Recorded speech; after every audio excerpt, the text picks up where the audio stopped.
And speaking of choir, we're supposed to warm up when we come on Sundays. So this is how I do it. Do a deer, a female deer, ray a golden drop of sun. Me a name I call myself, la la la la la, etc. Yeah.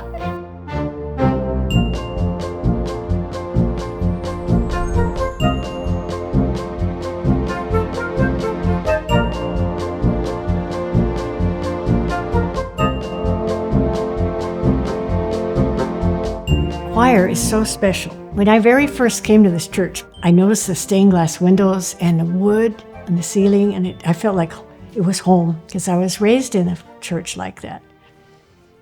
And then at the end of the sermon, I heard this magnificent postlude played by Steve Main.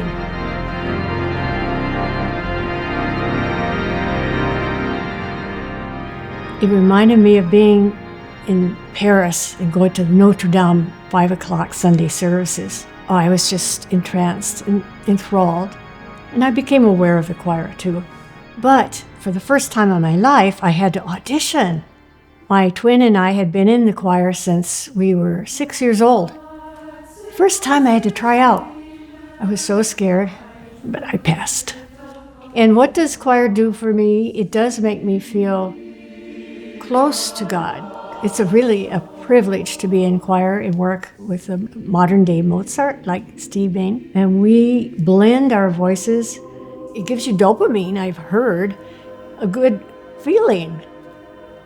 So I recommend it if you can pass the audition.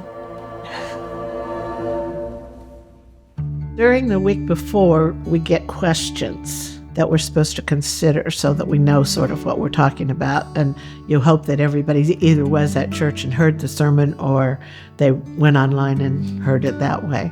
We all sit in this church and listen to the same sermons, but people come from very different places talking about faith and what's important.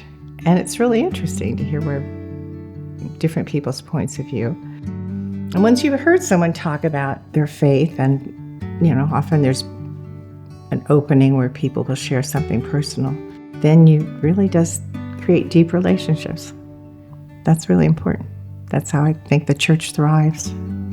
The life groups, I think, have been really, really special for our church. There are people that aren't involved anywhere else in the church. This gives them a place to be involved, to feel like their voice is being heard. Well, I know there are some that come periodically that are they're not Christian. They're not believers. And if you can get somebody who's not a believer to come and be part of that, who knows what might happen for them. When I think of fellowship being about community, I think of serving as taking that from me to others.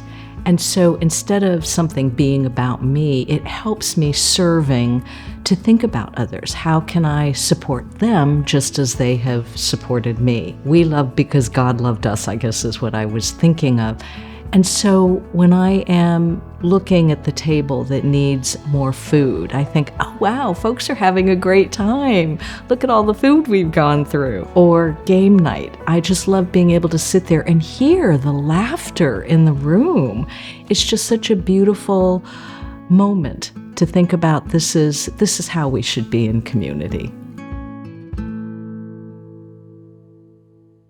As church president and member of the stewardship committee at Piedmont Community Church for these past 15 years, I have one simple request for you today. Please participate in this year's Together campaign. We have a $1.1 million financial goal, but more importantly, we are seeking 100% participation. So on behalf of the Board of Trustees and the Stewardship Committee, thank you for your past, your current, and all of your future participation and contributions to Piedmont Community Church.